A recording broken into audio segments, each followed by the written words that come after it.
Nobel Assembly at Karolinska Institute has today decided to award the Nobel Prize in Physiology or Medicine 2010 to Robert Edwards for the development of in vitro fertilization.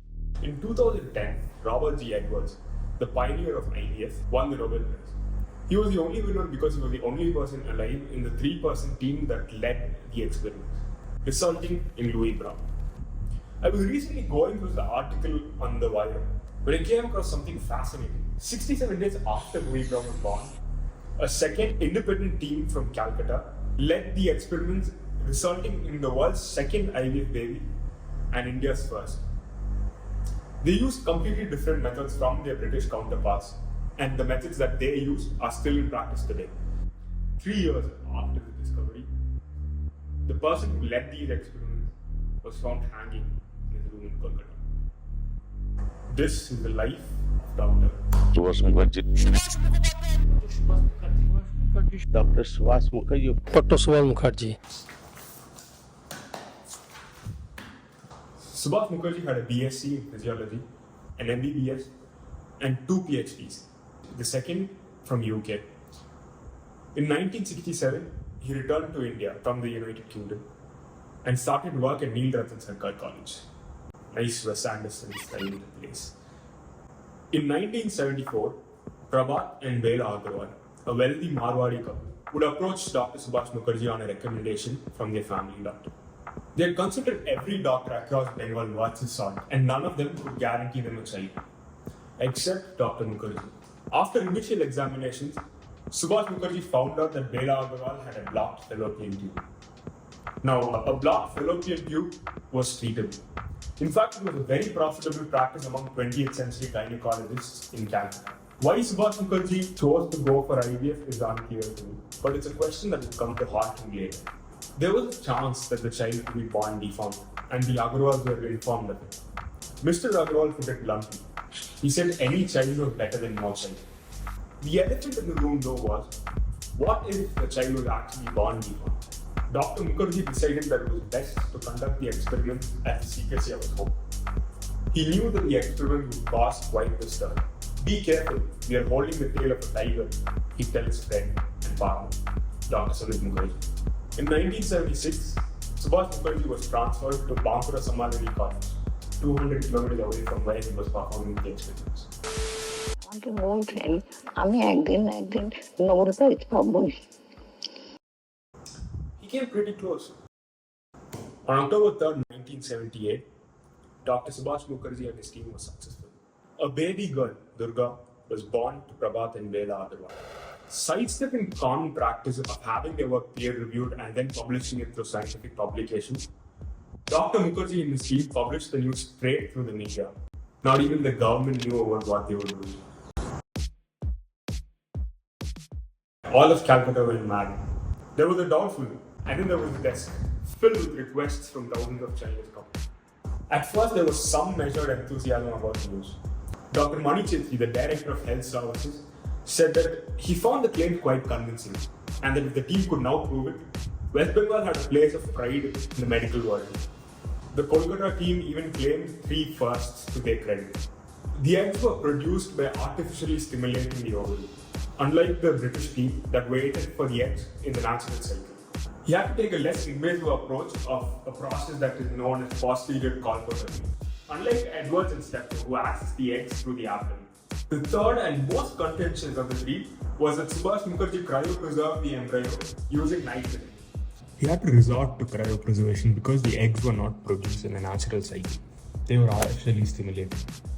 The experts of Bengal thought that he was using a refrigerator to cryopreserve. They thought it was impossible in the West Bengal that was having a lot of power cuts. He was using nitrogen baths. So how did the story go from here to a suicide?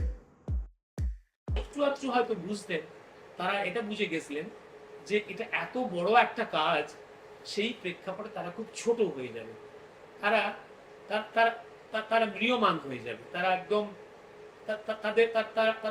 তাদের যে সকল গরিমা এই প্রেক্ষাপটে খুব ম্লান হয়ে যাবে। এই যে অনুভূতি থেকে, ইগো থেকে একটা শত্রুতার পর্যায়ে পৌঁছে গেছে। Subhash Mukherjee did not need Durga to draw the ire of his colleagues. He had it without asking them. He had a very sharp tongue and a very open personality, and used to openly criticize a very powerful city gynecologist for performing too many cesarean sections. A meeting was organized by the Bengal Obstetrics and Gynecological Society and the Indian Medical Association to discuss Subhash Mukherjee's work. And guess who chaired the meeting? It ended horribly. As recalled by someone who attended, many gynecologists went there purposefully to interrupt him. People laughed when he showed his legs and were shouting that he could not have done it. The meeting was cancelled. A committee was called forward, this time by the government, reportedly influenced by a powerful city gynecologist.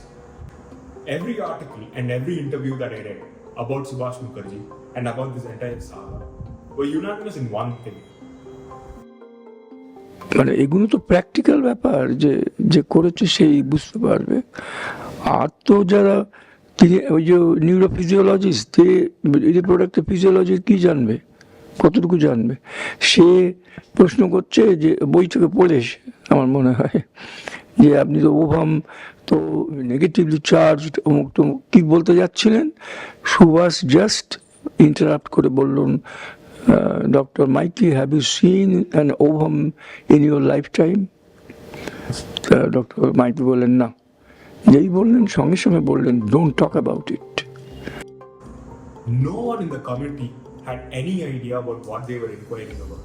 Subhash Mukherjee was given 2 weeks of time to prepare for the committee.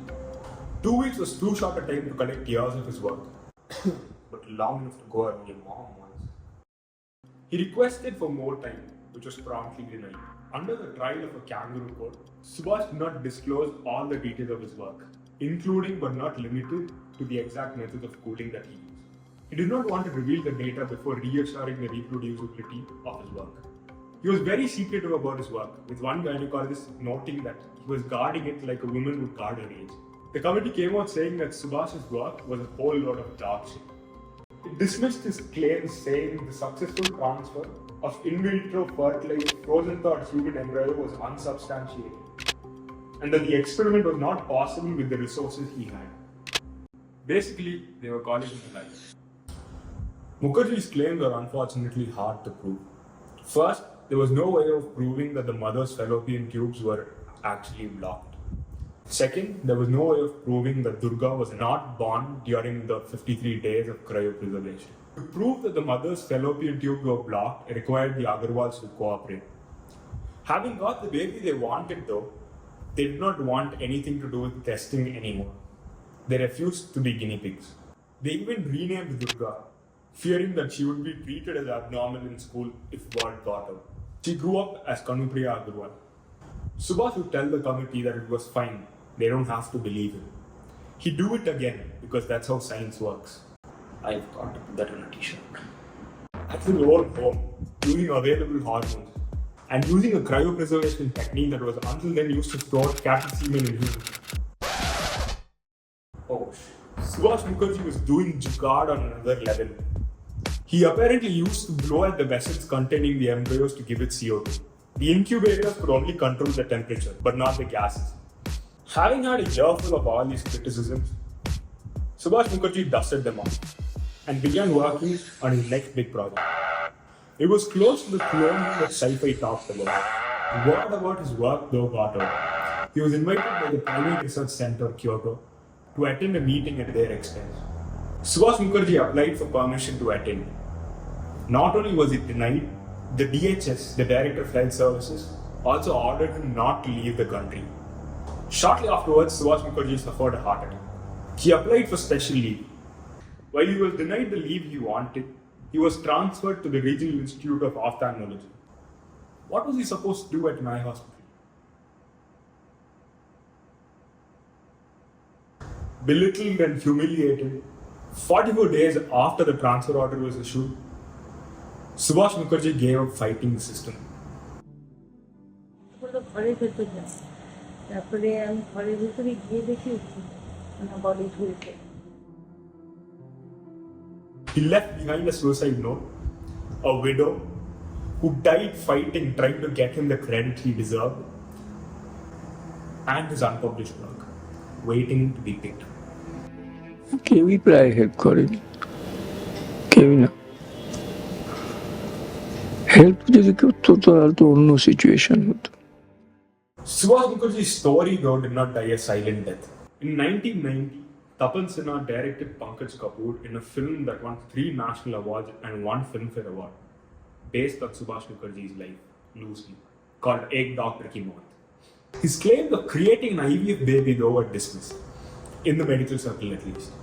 The credit for India's first scientifically documented IVF baby went to Harsha in the year 1986. The project that led to her birth was led by a titan in the Indian IVF scene, Dr. T.C. Anand Kumar. Sunit Mukherjee was leading an organization called Dr. Subhash Mukherjee Memorial Reproductive Biology Research Center, with the mission of preserving Dr. Subhash Mukherjee's memory through scientific research and memorial orations. Sunit Mukherjee had invited T.C. Anand Kumar to several of these lectures. Dr. T.C. Anand Kumar, heeding to the advice of his colleagues, kept declining them. He did not want to see himself associated with these frauds. In 1997, though, while T.C. Anand Kumar was in Kolkata, Sunit Mukherjee managed to meet him and convinced him to go through the papers of Subhash Mukherjee. On going through the papers, T.C. Anand Kumar was stunned. He had no doubt that Subhash Mukherjee and his team had produced a test tube baby. He took it upon himself to set right a wrong. Dr. Kumar collected all of Subhash Mukherjee's works in an article titled The Architect of India's First Test Tube Baby, Dr. Subhash Mukherjee. By Anand Kumar's own admission, Harsha was declared as India's first scientifically documented baby because the documents of Subhash Mukherjee's work was not available until then. Using his influence, which was considerable, Dr. Anand Kumar initiated a history section in the national guidelines published in 2002. Dr. Subhash Mukherjee and his methods found mention in that section, thus getting him recognition indirectly from the central government. Today there are conferences and symposiums organized in Subhash Mukherjee's honor, hospital wards and research centers named after him, and millions of people to relay his story. Would you do what Mr. Anand Kumar did? Fan the flames of a fire that threatened your own legacy. In doing what he did, Dr. Kumar left behind a much larger legacy to remember him by. Without Anand Kumar, Subhash Mukherjee would have been no one. Mr. Kumar defined Mukherjee's life, just as Subhash Mukherjee defined his.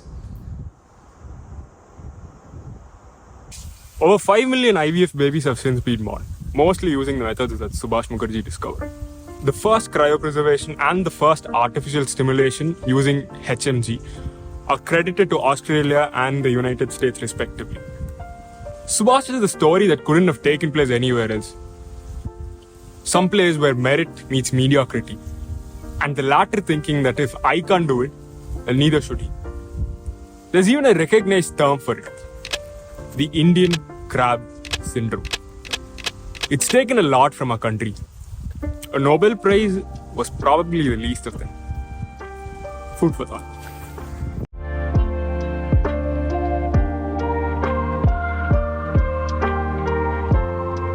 If you liked the video, do hit the like button and the subscribe button.